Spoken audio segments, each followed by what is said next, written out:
এই ভিডিওতে থাম্বনেইলে দেখানো অঙ্কটা সলভ করা হয়েছে আর চক্রবৃদ্ধি সুদের কিছু বেসিক তথ্য আলোচনা করা হয়েছে যেটা এক্ষেত্রে কাজে লাগছে। যদি তোমাদের বেসিক তথ্যগুলো জানার ইচ্ছে না থাকে, শুধুমাত্র অঙ্কের সলিউশনটা দেখতে চাও, তাহলে 9 মিনিট পর্যন্ত ভিডিওটা স্কিপ করে তারপর ভিডিওটা দেখতে পারো। সেক্ষেত্রে শুধুমাত্র অঙ্কটা সলভ করা হয়েছে আর তার আগে কিছু বেসিক ইম্পর্টেন্ট তথ্য আলোচনা করা হয়েছে যেগুলো তোমাদের আশা করি ভালো লাগবে। তবে চলো আজকের ভিডিও শুরু করা যাক। এই কোয়েশ্চেনটা এটা কমিউনিটিতে পোস্ট করা হয়েছিল। 3 মাস অন্তর্দেয় সুদের ক্ষেত্রে 5,12,000 টাকার 5% চক্রবৃদ্ধি হারে 11 মাসে সমূল চক্রবৃদ্ধি কত হবে? তো অঙ্কটা সলভ করার আগে কিছু বিষয় একটু চক্রবৃদ্ধি সুদের আলোচনা করব, তাতে তোমাদের চক্রবৃদ্ধি সুদ সম্পর্কে কনসেপ্টে যদি কোনো রকম প্রবলেম থাকে আশা করব সেটা এই ভিডিওর মাধ্যমে ক্লিয়ার হয়ে যাবে। ফার্স্টে আমরা চক্রবৃদ্ধি সুদের ক্ষেত্রে সমূল চক্রবৃদ্ধি কি দেখি। চক্রবৃদ্ধি সুদ, এই ক্ষেত্রে আমরা সমূল চক্রবৃদ্ধি কি জানি? আমরা জানি সমূল চক্রবৃদ্ধি হয় সমূল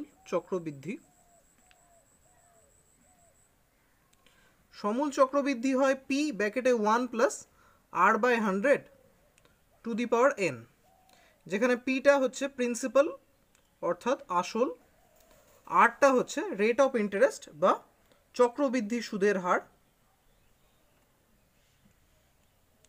আর এনটা হচ্ছে বছর বা সময়। এটা হয়। আর যদি আমরা এটা সরল সুদের ক্ষেত্রে ভাবতাম তাহলে কি হতো, এর আগে আমি বলে দিই, সমূল চক্রবৃদ্ধির অর্থ হচ্ছে চক্রবৃদ্ধি সুদ যোগ আসল, অর্থাৎ আসল সহ চক্রবৃদ্ধি সুদেরকে পরিমাণকে আমরা বলি সমূল চক্রবৃদ্ধি। তাহলে সরল সুদের ক্ষেত্রে সেটাকে আমরা বলি সুদ আসল। সেক্ষেত্রে কি হতো, P plus P into R into T by 100, কারণ সরল সুদের ক্ষেত্রে সুদের পরিমাণ হচ্ছে এটা আর তার সঙ্গে আসল যোগ হলো যেটা সুদ আসল। তাহলে এই হচ্ছে সমূল চক্রবৃদ্ধির ক্ষেত্রে, এখানে এন করে দিই কারণ বছরটা এখানে এন ধরা হলো, তো এই ক্ষেত্রেও বছর এন। সমূল চক্রবৃদ্ধি এটা, আর সরল সুদের ক্ষেত্রে সুদ আসলটা হচ্ছে এটা। এর প্রশ্ন হচ্ছে এই দুটোর মধ্যে ডিফারেন্স কোথায়? এই দুটোর মধ্যে ডিফারেন্স হচ্ছে এই, চক্রবৃদ্ধি সুদের ক্ষেত্রে নির্দিষ্ট সময় অন্তর আসলের পরিমাণটা ক্রমাগত বাড়তে থাকে। কেন বাড়তে থাকে? কারণ আসলের সঙ্গে যে পরিমাণ সুদ সেই নির্দিষ্ট সময় পর্যন্ত হয় সেই সুদটা যোগ হয়। তো আমি এখানে একটা অঙ্ক একটুখানি আলোচনা করব, তারপরেই আমি এই অঙ্কে যাব। আলোচনার বিষয়টা হচ্ছে এই, সাপোজ পি টাকার R% হারে চক্রবৃদ্ধি সুদের হারে 3 বছরে সমূল চক্রবৃদ্ধি আমি বের করব।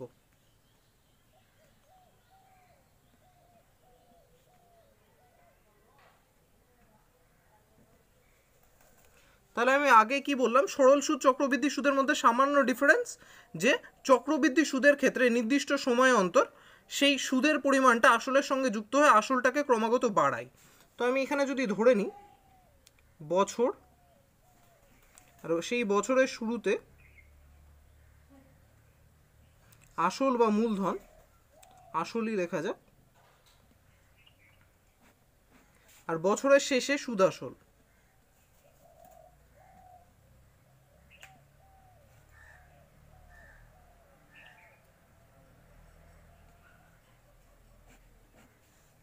তাহলে এখানে আমি ধরছি ফার্স্ট বছর অর্থাৎ প্রথম বছর। এখানে 3টে বছর নিয়ে আমরা আলোচনা করব, তো পি টাকার R% হারে 3 বছর, তার মধ্যে প্রথম বছরের শুরুতে আসল কত, পি টাকা, আর বছরের শেষে সুদটা কি হবে এটা আমরা সরল সুদের ভিত্তিতে অঙ্কটা সলভ করব। আর এই কনসেপ্টটা খেয়াল রাখবো যে চক্রবৃদ্ধি সুদের অর্থ হচ্ছে সেক্ষেত্রে আসলটা সাথে সুদটা ক্রমাগত যোগ হবে নির্দিষ্ট সময় অন্তর।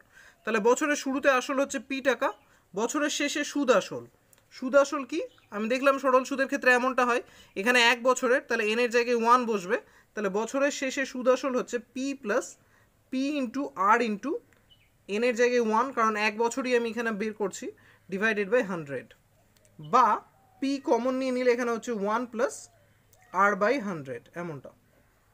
তাহলে আমি এখানে দেখলাম যে প্রথম বছরের শেষে সুদ আসলের পরিমাণটা থাকছে এটা।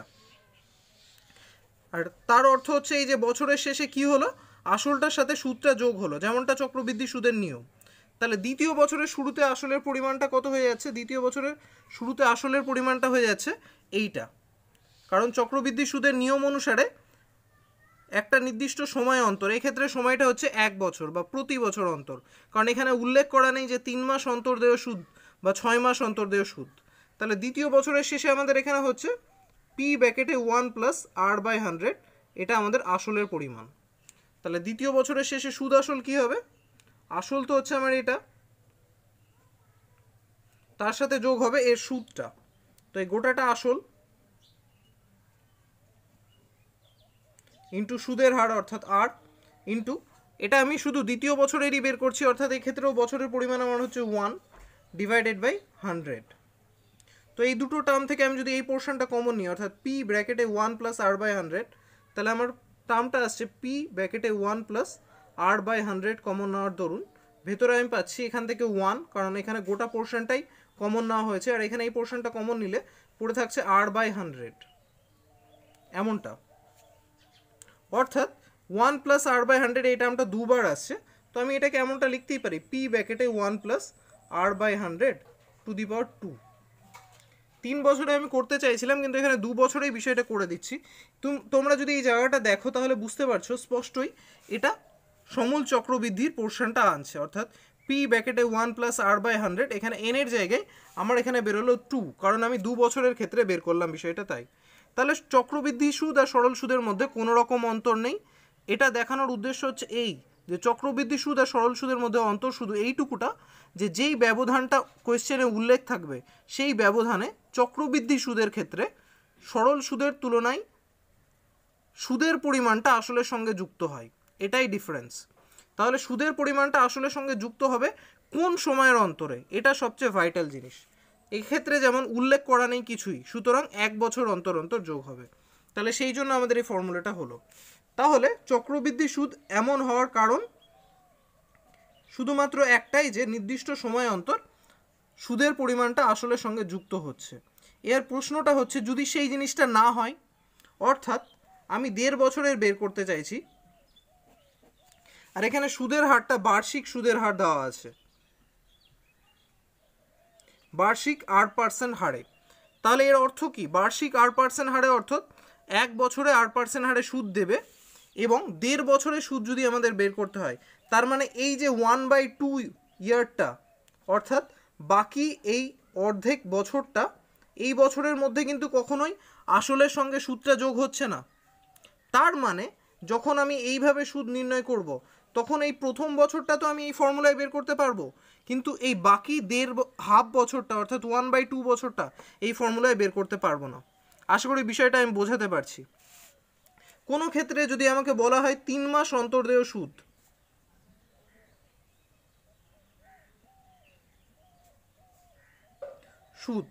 এবং সেক্ষেত্রে আমার সুদ নির্ণয় করতে দেয় 5 মাসের, তাহলে আমাকে খেয়াল রাখতে হবে প্রথম 3 মাস, এই যে 5 মাসকে যদি আমি 3+2-তে ডিভাইডেড করে এই প্রথম 3 মাসের জন্য আমি চক্রবৃদ্ধির এই ফর্মুলা অ্যাপ্লাই করতে পারবো, কিন্তু পরবর্তী 2 মাসের জন্য পারবো না, কারণ এই পরবর্তী 2 মাস এই টাইম পিরিয়ডের মধ্যে একবারও সুদটা আসলে সঙ্গে যুক্ত হচ্ছে না।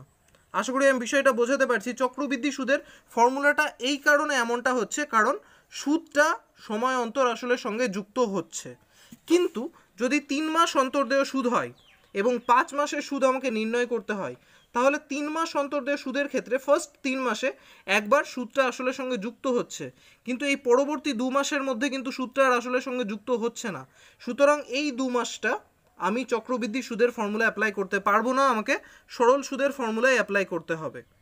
আশা করি বিষয়টা বোঝাতে পারলাম। এবার আমি অঙ্কটার ক্ষেত্রে আসি। অঙ্কে বলেছে 3 মাস অন্তর দেয় সুদের ক্ষেত্রে এত টাকার 5% চক্রবৃদ্ধি হারে 11 মাসে সমূল চক্রবৃদ্ধি কত। তাহলে এই ক্ষেত্রে চক্রবৃদ্ধি সুদ আমি কোন সময় পর্যন্ত অ্যাপ্লাই করতে পারবো যদি আমি জানার চেষ্টা করি, তাহলে বিষয়টা হচ্ছে এই যে 11 মাসকে যদি আমি 3 দিয়ে ডিভাইডেড করি, তাহলে কী বেরোচ্ছে 3 3 যা 9, অর্থাৎ 3 মাস অন্তর দিয়ে এরকম পর্ব কটা পাচ্ছি আমি 3টে, আর এই 2 মাসটা থাকছে অতিরিক্ত, যে ক্ষেত্রে সুদ আসলের সঙ্গে যুক্ত হচ্ছে না। সেই জন্য আমি যখন অঙ্কটা শুরু করব, তখন সবার ফার্স্ট কাজ হবে আমার 11 মাসকে আমি দেখাবো 11 মাস সমান সমান 9 মাস যোগ 2 মাস, আর এর মধ্যে এই 9 মাসটা আমি নির্ণয় করব চক্রবৃদ্ধি সুদের ভিত্তিতে, আর পরবর্তী 2 মাসের সুদটা আমি নির্ণয় করব সরল সুদের ভিত্তিতে। তাহলে শুরু করা যাক। 3 মাস, এখানে সুদটা 3 মাস অন্তর দেওয়া হয়, তাহলে সুদের পর্ব সংখ্যা এই 9 মাসে কটা হচ্ছে পাওয়া যায়? 9 মাসে সুদের পর্ব সংখ্যা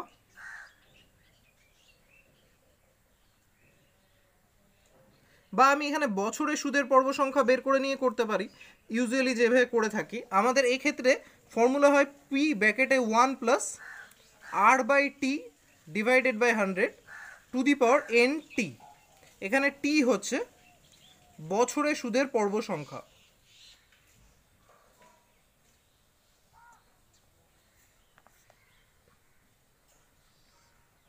আসলে বিষয়টা বোঝাতে পারলাম। তাহলে এই 9 মাসটা আমি যদি এইভাবে নির্ণয় করতে চাই, তাহলে আমি ফার্স্টে টি এর পরিমাণটা বের করব। টি অর্থাৎ বছরে সুদের পর্ব সংখ্যা।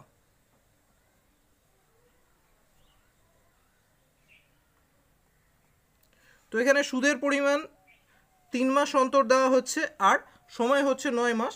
সেটা 9 মাসটা আমার এখানে কাজে লাগছে না, কারণ আমি বছরে সুদের পর্ব বের করছি। তো বছর অর্থাৎ 12 মান্থ, যেটাকে 3 দিয়ে ডিভাইডেড করছি, অর্থাৎ বছরে সুদের পর্ব সংখ্যা পাচ্ছি 4টি। তাহলে আমি এই ফর্মুলায় যদি চলি, তাহলে কি হচ্ছে? 9 মাস পর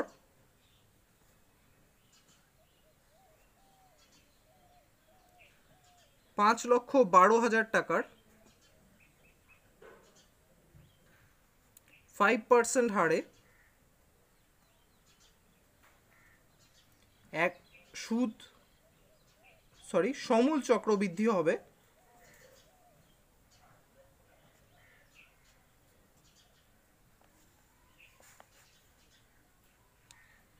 5,12,000 ব্র্যাকেটে 1 প্লাস, আমি এই ফর্মুলা অ্যাকর্ডিং চলছি, সুদের হার হচ্ছে 5%, তো 5 টি এর পরিমাণ অর্থাৎ বছরে সুদের পর্ব সংখ্যা হচ্ছে 4টি, ওই জন্য 5/4 divided by 100 to the power N T. N হচ্ছে এখানে আমার কি বছর সংখ্যা, তো বছরের সংখ্যা যদি আমি বের করতে চাই, আমি নির্ণয় করছি 9 মাসের। তাহলে 9 মাস মানে কত বছর? 9 ডিভাইডেড বাই 12 বছর। এটা তোমরা আগে উল্লেখ করতে পারো, 9 মাস সমান সমান 9 ডিভাইডেড বাই 12 বছর। এর সাথে ইন্টু হবে টিটা, যেটা আমার এখানে বেরিয়েছে 4, তো 4। এটা হচ্ছে আমার 9 মাসের সমূল চক্রবৃদ্ধি। নির্ণয় করা যাক। তাহলে 5,1,2,0,0,0 ব্র্যাকেটে 1 প্লাস, এই 4টাকে আমি নিচে নিয়ে নিলে হয়ে যাচ্ছে 5 divided by 4 into 100 to the power 9/12 into 4। তো 4 দিয়ে 12কে ক্যান্সেল করলে হচ্ছে 3, 3 দিয়ে 9কে ক্যান্সেল করলে হচ্ছে 3। তো আমার এখানে পাওয়ারটা থাকছে 3। তো আমি সলভ করলে হবে 5,1,2,0,0,0। এখানে ব্র্যাকেটে যদি আমি 5 দিয়ে 100কে কাটাকাটি করি, তো 5/20 আর 100, দেন আমার এখানে পাওয়া যাচ্ছে 1 প্লাস 1/4 ইন্টু 20 অর্থাৎ 80 টু দি পাওয়ার 3, এমনটা। সলভ করা যাক। 5,1,2,0,0,0 এখানে ক্যালকুলেট করলে হবে 81 ডিভাইডেড বাই 80 তার whole cube. So 5,1,2,0,0,0 81 divided by 80 into 81 divided by 80 into 81 divided by 80। তো জিরোগুলো ক্যান্সেল করা যাক, 3টে 0। আর আমরা জানি 8 দিয়ে যদি ক্যান্সেল করি 512কে, তো বেরোচ্ছে 64। আবার 8 দিয়ে করলে হচ্ছে 8, আবার 8 দিয়ে করলে হচ্ছে 1। তো আমার কাছে অ্যান্সার থাকছে 81 এর কিউব। তো বের করা যাক 81 এর কিউব কত হচ্ছে। তো এই হচ্ছে 81 এর কিউব, আমি এখানে ক্যালকুলেট করেছি। 81 এর কিউব বেরোচ্ছে এটা 531,441। তো লেখা যাক 531,441 এত টাকা। এবার আমাদের প্রশ্নটা 9 মাসের জন্য বের করতে কিন্তু দেয়নি। আমি এতক্ষণ ধরে যা সলভ করলাম সেটা 9 মাসের সমূল চক্রবৃদ্ধি বের করলাম। কোয়েশ্চেনে আমাদের বলেছে 11 মাসের সমূল চক্রবৃদ্ধি। তো বাকি 2 মাসটা আমি কি বললাম, বাকি 2 মাসটা আমরা সরল সুদে নির্ণয় করব। তার কারণ হচ্ছে এই যে এই 2 মাসের মধ্যে কখনোই সুদটা আসলের সঙ্গে যুক্ত হচ্ছে না, সেই দরুন এই 2 মাসটা চক্রবৃদ্ধি সুদের ফর্মুলা অ্যাপ্লাই করা যাচ্ছে না, সেই জন্য আমরা সরল সুদের ভিত্তিতে নির্ণয় করব। তো আসলের পরিমাণটা আমাদের এটাই থাকছে, তাহলে আমরা লিখব এখন 531,441 টাকার 5% হারে 2 মাসে সুদের পরিমাণটা আমরা এখানে বের করে নেব, পরে সুদটা আসলের সঙ্গে যুক্ত করলেই সমূল চক্রবৃদ্ধি পাওয়া যাবে।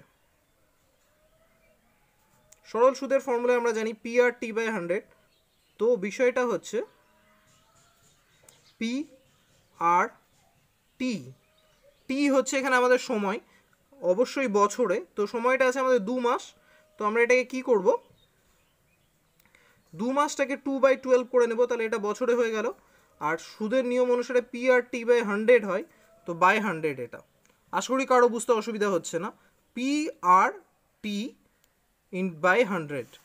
তো এখানে ক্যালকুলেট করা যাক কি হচ্ছে, দেখা যাক। 5 দিয়ে 100কে কাটলে হচ্ছে 20, 2 দিয়ে কাটলে হচ্ছে 10। এবার এই টাইমটা দিয়ে এটাকে যদি আমি কাটতে চাই, দেখা যাক 12 দিয়ে ডিরেক্ট তো কাটা যাচ্ছে না, বাট 6 দিয়ে কাটা যাচ্ছে না। ফার্স্টে আমরা 3 দিয়ে কাটার চেষ্টা করি। 3 4 যা 12, এটাকে 3 দিয়ে ক্যান্সেল করলে 3 1 যা 3, 23 থাকছে। 3 7 যা 21, তো আবার 3 7 যা 21, 3 1 যা 3, 14, 3 4 যা 12, 3 7 যা 21। তো এই টার্মটা থাকছে, আর নিচে আমার থাকছে 10 × 4। তো কাটাকাটি যাচ্ছে না, রাশিটাকে আমি এমনটা লিখতে পারি 177,147 ডিভাইডেড বাই 40, এমনটা। তাহলে এটাকে পয়েন্টে বের করা যাক কত হচ্ছে। 40টাকে আমি যদি 4 × 10 আকারে ভাবি, সেক্ষেত্রেই সুবিধা হবে, কারণ 4 দিয়ে এটাকে করলে পয়েন্টে কত বেরোচ্ছে দেখা যাক।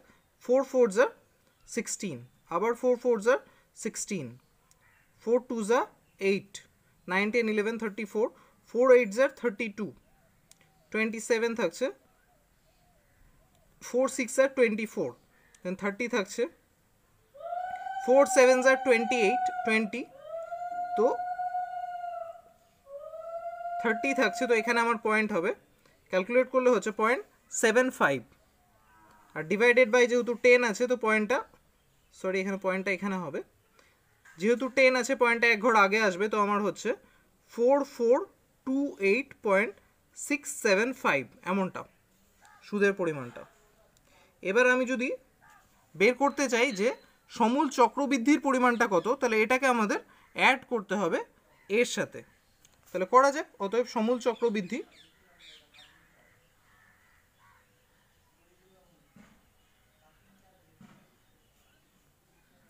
ফাইভ 3 1 4 4 1 প্লাস এখানে আমাদের বেরোলো 4428.675। অ্যাড করলে হচ্ছে, অ্যাড করলে ভ্যালুটা বেরোচ্ছে 535869.675 এত টাকা। তো এই ছিল প্রশ্নটার উত্তর। আশা করি তোমরা বুঝতে পারলে যে কী জন্য বিষয়টা হলো। এই অঙ্কটার মেন মোটিভ এই ছিল যে চক্রবৃদ্ধি সুদ আর সরল সুদের মধ্যে কোনোই পার্থক্য নেই। পার্থক্য শুধু এইটুকু যে চক্রবৃদ্ধি সুদের ক্ষেত্রে সুদের পরিমাণটা ক্রমাগত আসলের সঙ্গে যুক্ত হয় নির্দিষ্ট সময় অন্তরে, এবং সেই সময়টা কি সেটা প্রশ্নে উল্লেখ করা থাকে। আর সেই সময়টার ছাড়া বাকি টাইমে, অর্থাৎ যদি সুদটা আসলের সঙ্গে যুক্ত না হতো, তবে সেই ক্ষেত্রে সরল সুদ এবং চক্রবৃদ্ধি সুদের মধ্যে কোনো পার্থক্যই থাকতো না। তাহলে আমাদের কোয়েশ্চেন হচ্ছে এটা 5 অর্থাৎ 5,35,869.675 রুপিস।